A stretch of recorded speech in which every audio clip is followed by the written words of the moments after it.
हम 10+2 contractual lectures आपके media के माध्यम से ये कहना चाहते हैं कि अभी हाल ही में एलजी साहब ने एक परमिशन ग्रांट की है, जिसमें ये कहा गया है कि civil service special provision act 2025 के अकॉर्डिंग जितने भी कॉन्ट्रेक्चुअल कंसोलिडेटेड हड़ाग बेसिस लोग हैं उनको रेगुलाइज किया जाएगा।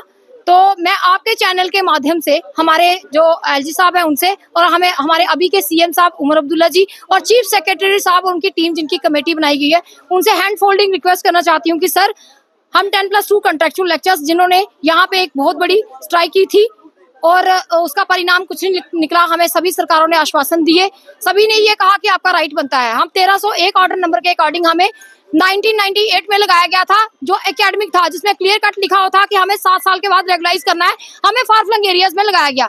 बट उस ऑर्डर को चेंज कर दिया गया, नया ऑर्डर लाया गया 1584 जिसमें ये कहा गया कि जितनी भी एंगेजमेंट हुई है ये सारी कॉन्ट्रेक्चुअल्स हैं। और उस समय कॉन्ट्रेक्चुअल्स के लिए कोई रूल नहीं था रेगुलाइज करने का, लेकिन 2010 में जब हमारे उमर अब्दुल्ला साहब एक पहले सीएम बन के आए थे, उन्होंने एक एक्ट पास किया civil service special provision act 2010 जिसमें ये कहा गया कि जितने भी कॉन्ट्रेक्चुअल कंसोलिडेटेड हड़ाग नीड बेस्ड वर्कर्स होंगे उनको रेगुलाइज किया जाएगा, जिसमें गेस्टेड पोस्टें भी थी, जिसमें रेंज ऑफिसर्स, फॉरेस्ट ऑफिसर और मेडिकल ऑफिसर्स को भी किया गया। लेकिन बड़े अफसोस की बात है कि हम लोगों का केस लेफ्ट आउट हो गया और हमें नहीं किया गया।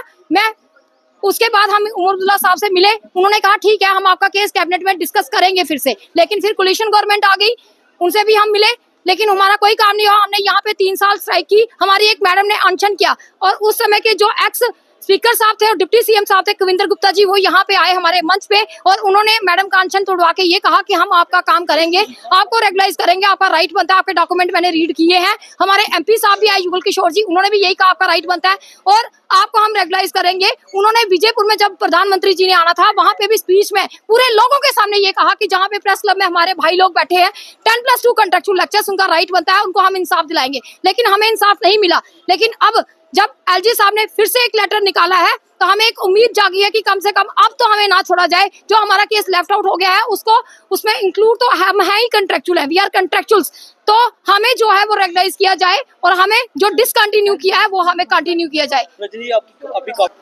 सर मुझे ये बताइए, हमें मीडिया ठीक है, मैं आपसे कोई गुस्सा नहीं हूँ, मुझे ये बताइए डिमांड सुनी किसकी गई है आज तक?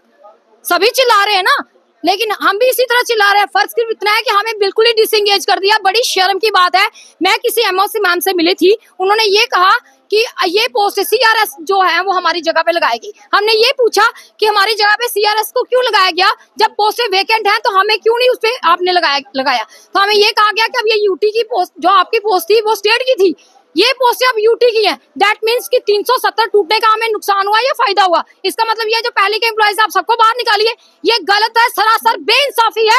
हमें हमारी पोस्टों पे इंगेज किया जाए, क्योंकि हमने इंटरव्यू भी दिया है, हम सिलेक्टेड होके यहाँ पे पास करके अपॉइंट हुए थे और वेकेंट पोस्टों पे हम अपॉइंट हुए हैं। मैं कहना चाहती हूँ कि कॉन्ट्रेक्चुअल्स आपने खुद उमर साहब ने ये एक्ट पास किया हुआ है, ये सिर्फ 25 तो बोल दिया, लेकिन ये वही एक्ट है 2000 स्पेशल प्रोविजन एक्ट 2010, उसके अकॉर्डिंग हमारी रेगुलाइजेशन बनती है।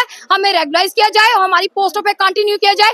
हमारे पास कोर्ट ऑर्डर्स भी हैं जिसके ऊपर क्लियर कट लिखा हुआ है इन लोगों को डिसएंगेज नहीं कर सकते, लेकिन हमें डेलिबरेटली डिसएंगेज किया गया। इट मींस ये कि जुडिशरी को भी फॉलो नहीं किया जा रहा है। मैं कहना चाहती हूँ एक बार फिर से कि हमें रेगुलाइज किया जाए और हमारे साथ जस्टिस किया जाए। Thank you.